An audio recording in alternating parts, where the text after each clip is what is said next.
Dolores Umbridge is one of the best literary villains ever created because she embodies all of the typical villainous traits while incorporating a unique, menacing presence.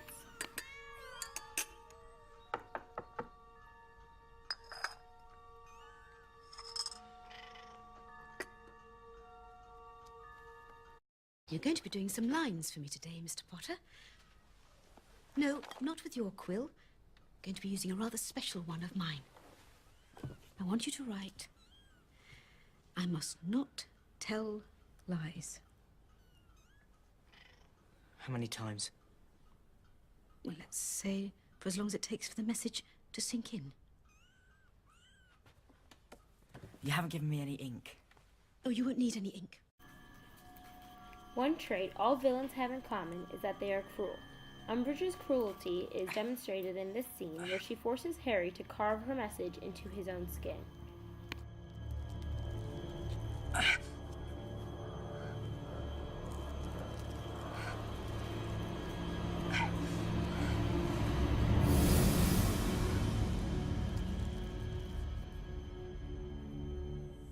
A wand was taken from you upon your arrival at the Ministry today, Mrs. Cattermole. Is this that wand?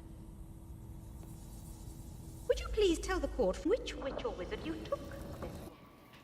Villains are not bound by ethics. Umbridge epitomizes this in this scene where she harasses the witch at her blood status hearing, while using the presence of Dementors to take away any hope that Mrs. Cattermole might have had, while protecting herself with her Patronus. You're lying. Wands only choose witches, and you are not a witch. But I am. Tell them, Rich, tell them what I am. Villains are also characterized by having cronies. Umbridge has a group of followers called the Inquisitorial Squad, which is made up of the caretaker Filch and a group of Slytherin students.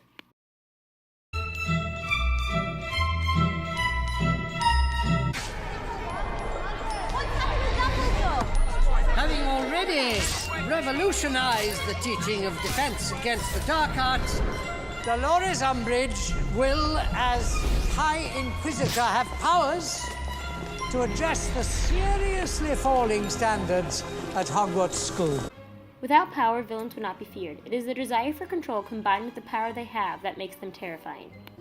Can't do this. Actually, I can.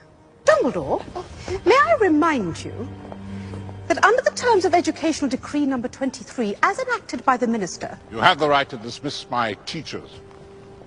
You do not, however, have the authority to banish them from the grounds. That power remains with the headmaster. For now.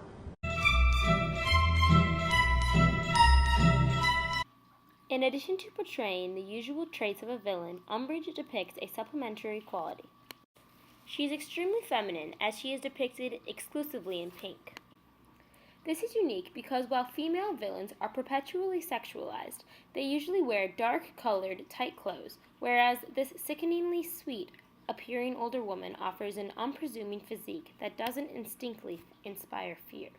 Umbridge is short, plump, and toad-like, which tend to describe a more grandmotherly figure and add anonymity to her character.